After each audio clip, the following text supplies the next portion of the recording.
اعوذ باللہ من الشیطان الرجیم بسم اللہ الرحمن الرحیم. سینشین پر تشریف فرما معتمد عمومی کل مجلس اتحاد المسلمین جناب سید احمد پاشا قادری صاحب رکن اسمبلی، میرے ساتھی اراکین اسمبلی، اراکین کونسل، عظیم تر بلدیہ حیدرآباد کے اراکین بلدیہ، سرگرم کارکنان مجلس اتحاد المسلمین، صدور و معتمدین، اور گھروں میں بیٹھ کر سننے والی میری عزت مآب پردہ نشین ماں اور بہنوں،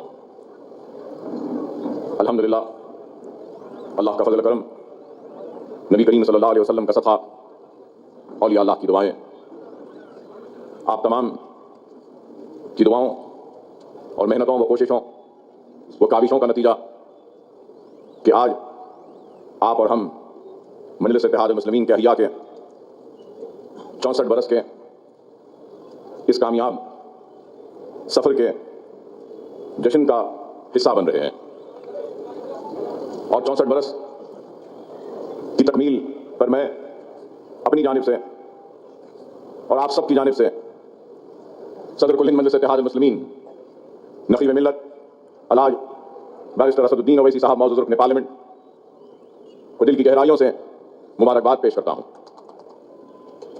اور یہ بات ضرور کہنا چاہوں گا کہ کسی بھی قوم اور کوئی بھی قوم، کوئی بھی جماعت اپنی تاریخ کو جب بھلا دیتی ہے تو دنیا بھی اس کو بھلا دیتی ہے، اور آج جب ہم 64 برس کی تکمیل پر جشن منا رہے ہیں تو ہم کو اور آپ کو مل کر ان شخصیات کو، ان لوگوں کو جنہوں نے اس جماعت کے لیے اپنا پسینہ دیا، اپنا خون دیا، اپنا وقت دیا، اپنی توانائی دی، اپنی آواز دی، اپنی ہمت دی، اپنا جوش دیا، اپنا ولولہ دیا، اپنا اور دیا، ان کو بھی یاد کرنا لازم و ضروری ہوتا ہے۔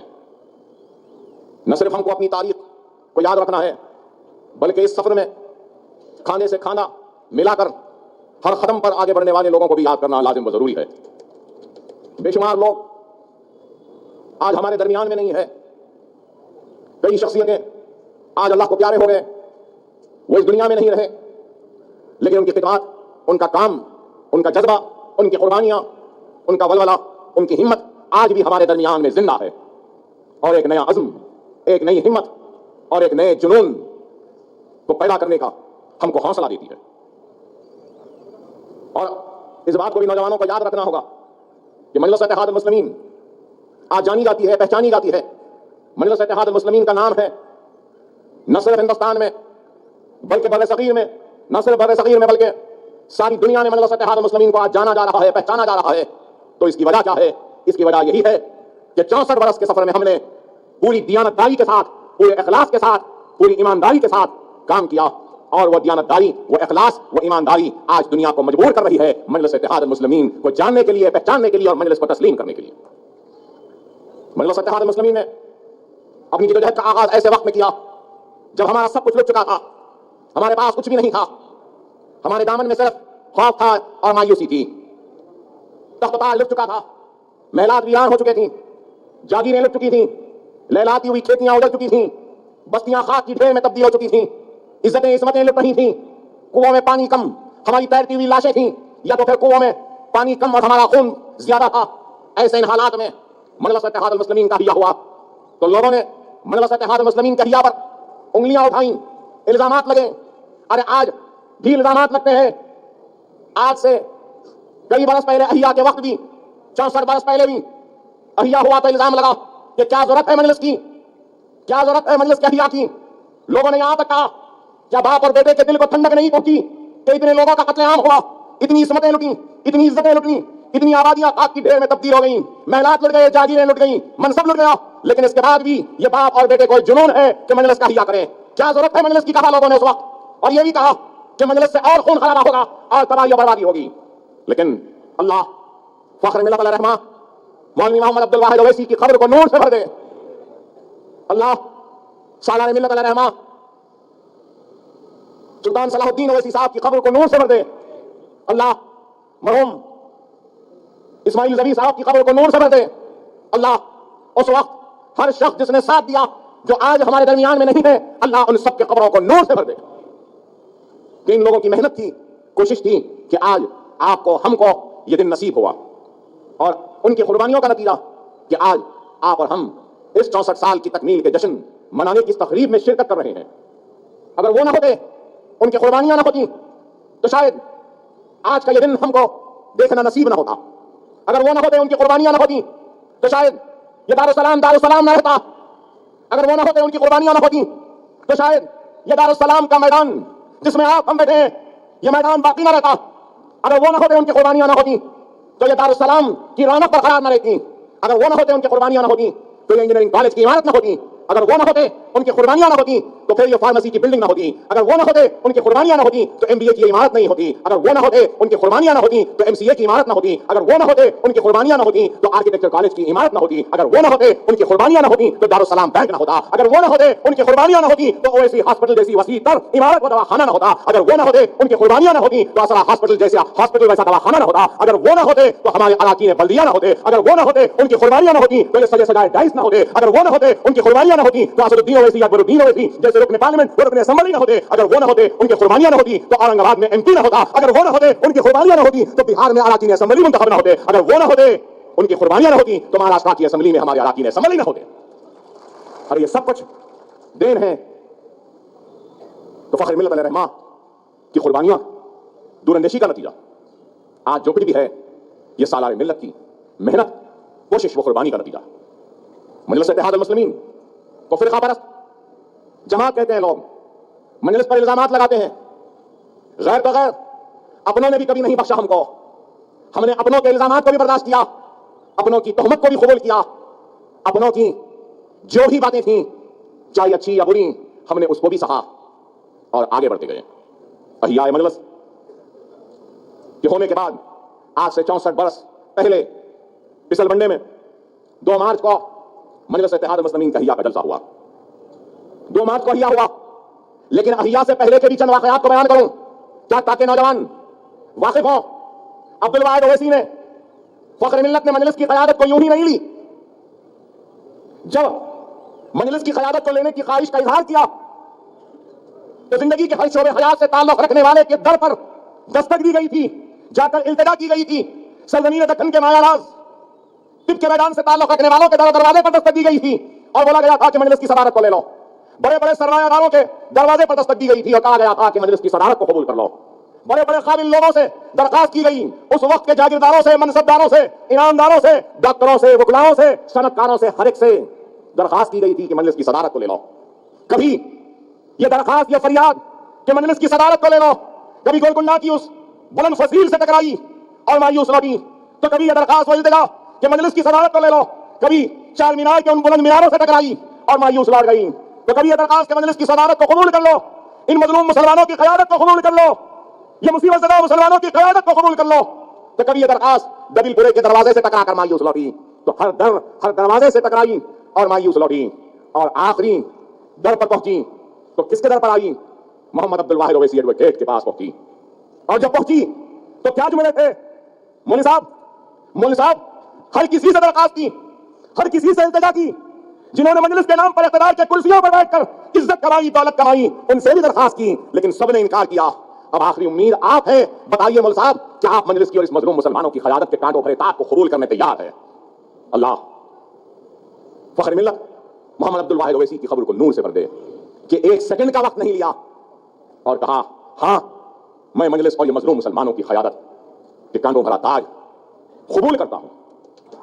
اس وقت لوگوں نے حیرت کا اظہار کیا کہ فخر ملت نے 1 منٹ کا بھی وقت نہیں لیا. میں یہ بھی بتانا چاہتا ہوں آپ کو, آج ہم اس ایک دارالسلام میں کھڑے ہیں, اس ایک دارالسلام کو جانتے ہیں, لیکن اس وقت سارے دکن میں, اس وقت کے ریاست حیدرآباد کے ضلع کے ہر ہیڈ کوارٹر میں دارالسلام تھا, ہر ہیڈ کوارٹر میں دارالسلام تھا. اب میں مزید تفصیلات میں جانا نہیں چاہتا, لیکن یہ ضرور بولوں گا کہ اس وقت کے لوگوں نے, سالار نے مجھ سے کہا, میاں اس وقت جب تمہارے دادا نے مجلس کی صدارت لی تھی تو اس وقت آ کر کاغذات ہے کہا کہ مختلف اضلاع کے ہیڈ کوارٹرز میں دارالسلام ہے, ان کے کاغذات ہیں. تو مرحوم صدر فخر ملت علیہ رحمہ نے کہا کہ کاغذات دینے سے پہلے کاغذات کی فہرست بنائیے, اس پہ گواہوں کی دستخط کریے, اور پھر میرے حوالے کرنے کے بعد میری دستخط لیجیے کہ یہ جائیدادوں کے کاغذات